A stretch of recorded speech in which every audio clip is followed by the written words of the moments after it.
I'm Thor with the Red Hand, and today I'm going to talk about the newest addition and availability of assets for the Star Atlas community, and that is the land claim stakes. What they are, and a little bit of what we can expect from them in the near future, and how important they are in the overall game. So let's get into it. So to start out with, for anybody that's new to Star Atlas and are looking for answers, when we talk about land in Star Atlas, there's really two different types of land. They're very different in function, and so it's important to understand that. And so first, we have the faction claims, and so the claim stakes. These are what is now available and usable to extract resources in the marketplace and to bring resources, the R4, the food, fuel, toolkits, and ammo into your inventory. And then there is the CSS land habs, and that's Essential Space Station land habs. And so I want to go over that really quick and then get into the depths on what the claim stakes are and what to expect in the near future. And if you want to skip this part, I'll do a thumbnail to get ahead to the good stuff.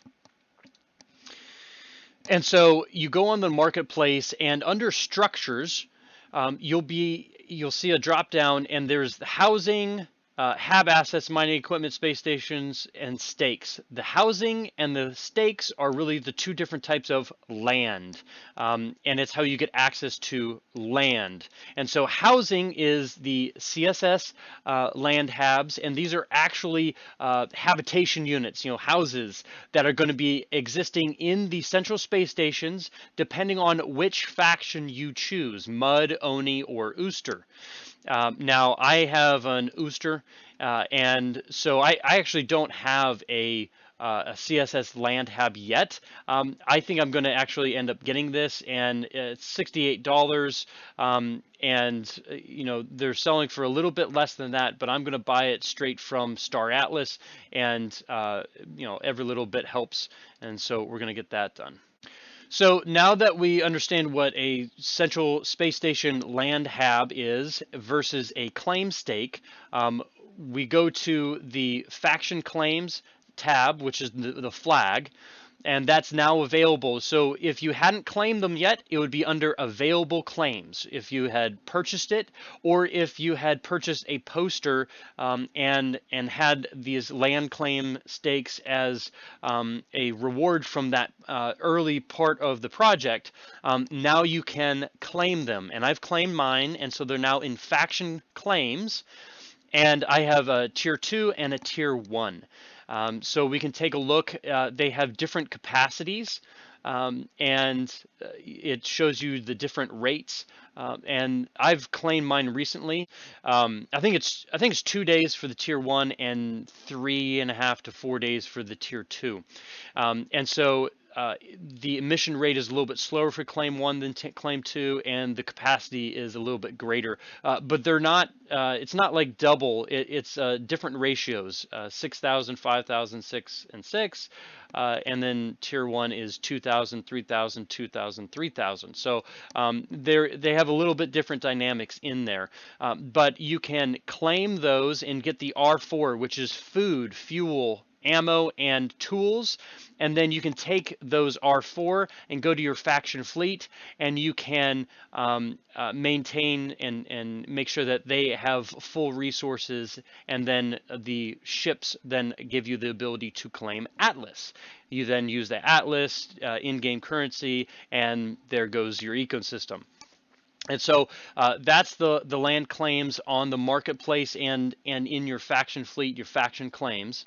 So let's go to the Sage Game Manual Part 2 to look at what we have to see, expect from these claim stakes in the near future, and maybe how we strategize this. Okay, and so you have the claim stakes in V1. The planets in the safe zone have unlimited slots. However, I do believe when Chipto was talking about this, it was the incentive to go out to the medium risk zone is that the safe zone has unlimited slots, but that means that there's going to be a lot of people with a lot of claims on that planet, and the planet is only going to give out so many resources. And so if it's overpopulated, there'll be a very little bit of resources that each claim is going to be able to get. And so the productivity is going to massively increase as you go out to the medium risk zone. And in the medium risk zone, it has limited slots for tier 2 through 5 claims, but unlimited for tier 1. Now, everyone is going to actually get, all players in Sage are guaranteed one free untradeable tier 1 claim stake. So everybody that plays the game is going to be able to participate in tier 1 claim stake and extraction of resources. So that is a free to play aspect of it. And that's important to understand, especially if free to play is a big touch point for you. And so everyone is going to be able to have that. But in tier 2 through 5, there's going to be a limited slots. And that means, that those resources being able to be extracted at that volume is going to actually start coming into play a lot more as far as what size tier of claim stake that you have. Now, the interesting part at the bottom of this paragraph is that as the player base and economy grows, the planet land plots cap on resources can be expected to scale.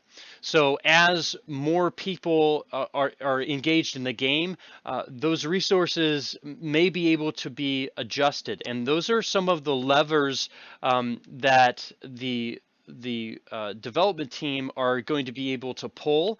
And I believe ultimately the DAO would be in charge of how those levers are pulled in order to adjust to the scale of the player base so that it maintains a difficulty level, but still is fun to play, and the economy is managed appropriately.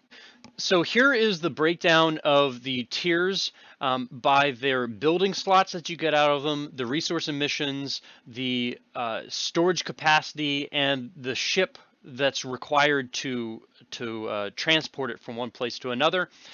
And I did a video about this a little while back. I did just want to reiterate, it seems to me that the best value and the most achievable and most usable tier would be a tier 2 claim stake.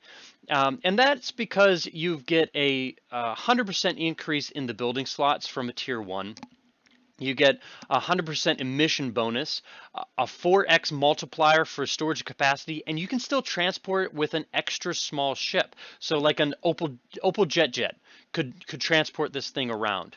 And so those ships are very obtainable for the beginning player.